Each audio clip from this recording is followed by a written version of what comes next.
You know, I really look forward to Tuesday Drive.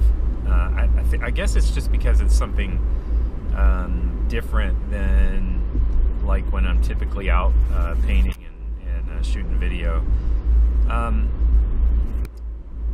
It's a system for me now, so it's not that difficult to pull off or anything. But still, you're thinking about two things at once, and fortunately, they're both creative, so you're not switching sides of your brain most of the time. But this Tuesday, I woke up to a bit of a surprise. I mean, something has gone terribly wrong here. It's April 17th, and well, you can see from the intro what I started out driving in, and it's improved a little bit, and I can't tell ahead of me, but maybe there's going to be more snow between me and where I'm headed. But anyway, welcome to Tuesday. And the you know, last night was kind of exciting for me, even though, you know, I wish I could have been at the Plein convention in Santa Fe, New Mexico, but I couldn't be there. And but they played a clip about my Veterans Initiative, and I sort of made an appeal, which I'm going to share that video on my channel here as well, so people can see it. But one of the people that I follow on Instagram was so nice and actually took a picture of them playing my video and sent it to me, and I was really, I mean, how thoughtful, right? I mean, that was just really very, very appreciative of that. And so next year, I'm gonna make the convention next year. This person in front of me is driving extremely cautiously, and is there a point sometimes where maybe you cross a line and it's a little bit too cautious? I don't know, but I know the person behind me is getting quite impatient, so I should be out of this situation here in a minute. So I was asked a question recently about style, and this is a very very complicated subject, and I haven't done a lot of research yet, and maybe that's even a good thing that I don't do a lot of research before talking about it, because style is such a personal thing, and the only advice I can really give on style is you have to decide what it is that you like to look at. I mean, let me give you an example. So when it comes to style, especially in the beginning, if you're new to all of this and you want to figure out, you know, what is my comfort zone, how do I want to paint, who do I like, how do I want my paintings to look, you know, do I want to paint more impressionistic with lots of gestures, or do I want to paint a little tighter, maybe slightly more realistic? And once you begin to narrow some of this down, and you have your group of artists that you're inspired by and you like to look at, I would recommend that you take small sections of their paintings and spend some time trying to duplicate what it is that they did. And the purpose of this is not to not to copy what it is that they're doing. And let me make a statement on copying. There's nothing wrong with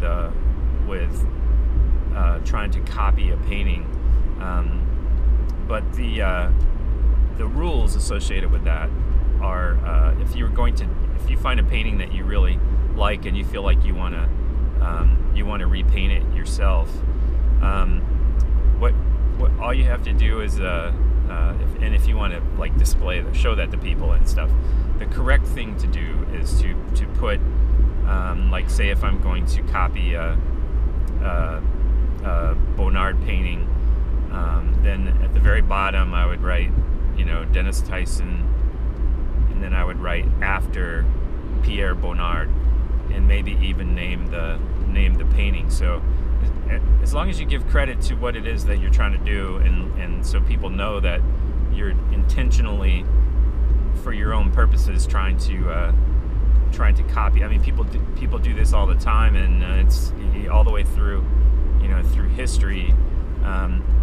This is taking place, but I just wanted to mention it's a good idea to give proper credit when doing something like that. But anyway, that exercise will maybe help you narrow down what it is that what your style might be. When I first started painting plein air, I had this tendency to like make small marks, very very small brush strokes, and lots of them sort of all over the canvas. Typically they were in the same color range, and well, I mean, a couple weeks ago I showed you actually my first painting, so from that you can kind of get a feel for what it is that I did. And it's changed a lot, and I would say that not only am I heavily influenced from a color perspective by the people that I like to look at, from a technique standpoint, I'm also heavily influenced by my friend Richard, who I've spent a lot of time painting with, and there are things about the way Richard approaches a painting that I do want to emulate, because we're on the same path, but through that process of learning some of those techniques and things, you end up developing kind of your own way of approaching things. And so I've been reading or listening to this book by David McCullough about the Wright brothers. Just aviation is also a huge passion of mine. I'm a private pilot and have been involved in model aviation since I was a kid, and just on all different levels. But anyway, huge aviation enthusiast, and I've learned so much about the Wright brothers from this book that I had no idea. And this is I guess this is why we should spend more time reading, right? Because you discover things about the world that you just didn't know. I mean, I knew the basics, but not some of the specifics. And this particular book is actually read by the author, which is a phenomenal combination. And but I think some of the things here apply to us and what it is that we're trying to do. And so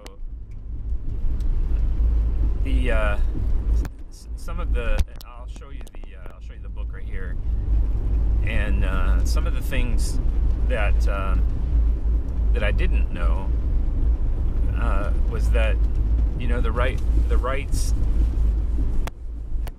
of course were bicycle makers and living in Dayton, Ohio, and themselves had this huge fascination and with aviation, and which you kind of think about having a huge fascination with something that doesn't exist yet. That's kind of a mind twist by itself. But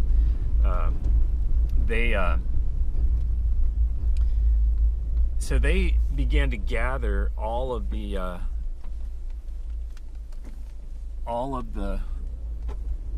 everything they could find on the subject matter, and they began to study it. And You know, we had Chanute and Lilienthal. There were these guys who were you know, writing about it and making progress toward, you know, a person actually flying, and so they just gathered all of this material. And the first time they went to Kitty Hawk,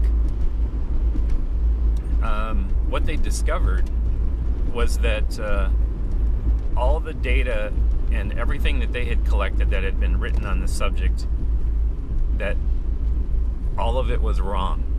And so, I mean, can you imagine that? You think, okay, let's find all the authority that exists on this subject and study it really hard, and then we'll go do our experiments and see what we come up with. And what they found out was that it was all incorrect. So they had no choice but to go their own path, and they had to do this in every aspect of what it is that they were trying to accomplish, from the materials that they chose and how they assembled things. And the first time they made an engine, I mean, there wasn't one, right? So they had to make it themselves from scratch, and it's just like, it's so absolutely mind-blowing that these two brothers were doing this at the same time. And then I also didn't know that while they were separated at one point, and one of them was doing demonstrations in France of the Wright Flyer, and at the same time Wilbur, I believe, was doing demonstrations, and I may have this backwards, was doing demonstrations in Washington, D.C. For the War Department and all that. And so we had, like, they were on opposite, you know, different sides of the ocean, flying for different countries to show off their machine, and they were looking for prospective buyers and things like that. Anyway, that's not really the point of the point of my whole thing, but let me just play this for you here.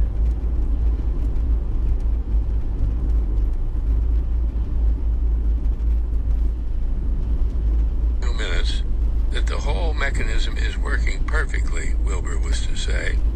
The sensation is so keenly delightful as to be almost beyond description. Nobody who has not experienced it for himself can realize it. It is a realization of a dream so many persons have had of floating in the air. More than anything else, the sensation is one of perfect peace, mingled with the excitement. So, I mean, this description of when he was in the air, actually flying, like, more than like originally he was flying like 1,000 yards or 1,000 feet or 100 feet or whatever the short distances were. But when he actually when they got to the point where they were actually in the air and maneuvering and flying, you know, this was the description of like what was taking place. And I mean, this is what we want from our art, right? This is what we want from our experience. And so I think about it as the similarities here are when you're in that spot where everything that you've assembled is like working together in perfect harmony. When you're there, it's because of a result of taking care of all of these hundreds of little details along the way. And so any work that you do that seems small and insignificant, but is a step forward in your journey, in your path, eventually, man, it all comes together. And when it does, and when you're in that place of everything working together, and you're you're just completely at peace, and maybe when I experience it's when my thinking brain shuts down, and I'm just mixing paint and putting it on the canvas, and I'm reacting to my environment rather than trying to analyze it. It's kind of like, here I can put it like this. It's like, when you do your analyzing of your scene and you're going to paint, analyze. That's okay. But then when you do your painting, just paint, and don't allow yourself to second guess and to think, too much about, is this too much of that or too much of this, or because it's all about the journey, right? I mean, it's not and this was just the beginning for the Wrights. I mean, it wasn't the pinnacle. They hadn't arrived yet. They were just experiencing some success along their journey. But they had reached this. He had reached this point of total elation, and so we want more of that in our painting, and so I just wanted to share that with you, and hopefully you can gain some inspiration from that. And I know I certainly have, and it just continues to change and develop for me. And I've been painting a lot lately, not necessarily making major changes, but I went through and grabbed a stack of maybe 10 paintings from the last 3 or 4 years that were just stacked up, and I'm sort of revisiting them from this place of where I'm at now in my journey. And I have to tell you, I'm really enjoying sitting in front of those canvases and being willing to put the brush to them. And it's okay if it doesn't work out and I end up destroying it. It really doesn't matter, because those were just like stepping stones in my process. But I will tell you that some of them are working out pretty nice. So I'm not too sad about that. So anyway, as an update for you, I do have the first person that I'm going to, the first veteran that I'm going to be working with. I'm excited to really soon here. I'm going to be introducing you to him. He's agreed to be part of my my YouTube journey, and he said it's okay if we film this experience, and which I was super happy about that. Anyway, his name is Randy Donald, and Randy's just got a huge personality. And when I began to talk to him about what the benefit of this is, and really I talked about some of those things that you just heard in that little clip, that you can experience, and how 5 hours out in the woods somewhere painting time and the rest of the world, it just vaporizes. And I'm talking to you, right? Most of you already know this, so but that's exactly what happens. And you the benefits of what we do are just so many. And man, just I never want to be in a position where I take that for granted. This great gift that we have, that we get to experience together, of painting the outdoors, is